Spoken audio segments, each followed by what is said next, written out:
Thanks for watching Afternoon Live.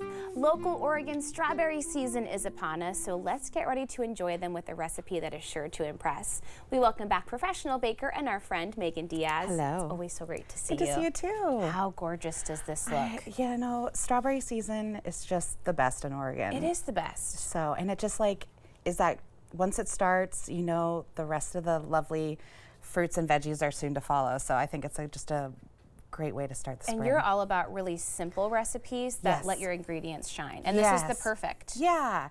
I love a good rustic kind of snacking cake.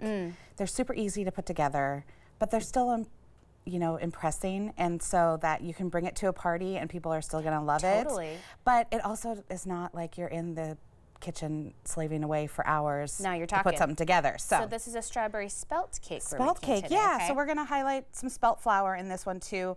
Also going to give us a little bit of nuttiness, and it's also packed with like lots of good nutrients and all that kind of stuff too. So all right. we're balancing it all out. Healthy That's the cake. goal. Yes. All right. All right. If you want to mix our dry ingredients together, so we've got a 1/4 cup of all-purpose and then 3/4 cup of spelt flour. Oh, so it's majority spelt, but there's a little bit of all-purpose just to kind of make sure it doesn't get too heavy. I see. And then 2 teaspoons of baking powder, a 1/4 teaspoon of baking soda, and then a little bit of cardamom. I love strawberries, lemon, and cardamom together. It's just bright and lovely, and so I thought that would be a nice addition to this cake. Okay. And then in this other bowl, I'll get going to our wet ingredients. So that's 3/4 cup of granulated sugar and 2 eggs. And we kind of want to get these going and get them a little frothy. Oh, okay. But nothing you can't do with a whisk real quick. Easy. But just to kind of give them a little bit of volume. I see. Get some air in there. Get some air in there. Okay. Get that sugar to start dissolving. Just a kind of a little bit. And so just a little bit of frothiness. Okay. Nothing too crazy. Cool. And then we're going to add a little bit of lemon zest. So this is just a zest of 1 lemon. Beautiful. And then for our kind of like rich fattiness, we're going to add 3/4 cup of Greek yogurt. And I like the thickness of Greek yogurt instead of plain yogurt, just because it gives it such good moisture in the cake. I love that. Yeah. Okay. And then we're going to add a teaspoon of vanilla extract.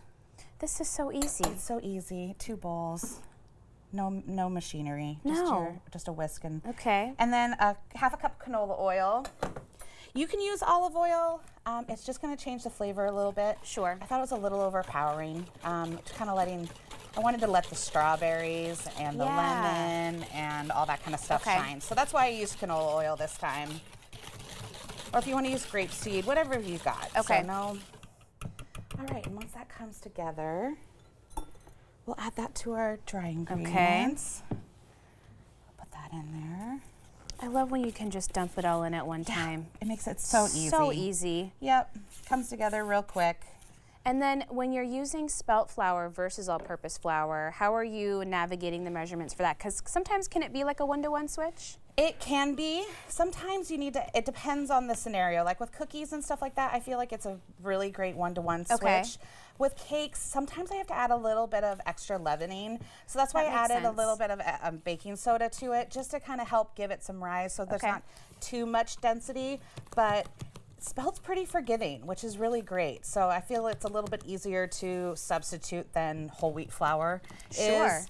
It kind of absorbs the same way as all-purpose flour does, so you really don't have to play around with your wet ingredients too, which is really nice. Okay. Whole wheat sometimes can get tricky because sometimes it really likes to suck up moisture, and so you have to play around with We don't want that, not in a cake. So that's why I've just been leaning into the spelt lately, because it makes life so easy. Sure. But I'm also pumping in a little bit of extra nutrients and whole grains. Absolutely. Which is we all want to try to do. Love that. Okay. This is a greased 9-inch cake pan, and I just lined the bottom with a little bit of parchment paper. Okay. Pour the batter into it. Spread it out a little bit. And you can be as fancy or as simple as you want. This is the fancy part But if you want it to be fancy. if you want to like take your time and make a nice little pattern, go for it. Or not. But if you're, or not. And I chose not because it's just fun to just kind of just like scatter them on top. Well, and it kind of almost does look like you meant it to be that way in the end of it. When Yeah. you've got that many gorgeous berries on top, nobody's really going to care that much about the exact presentation. Exactly. So this is just about 1 1/4 cup of sliced fresh strawberries. And just scatter them on top. They smell so good already. They're just, they're so lovely right now. So easy.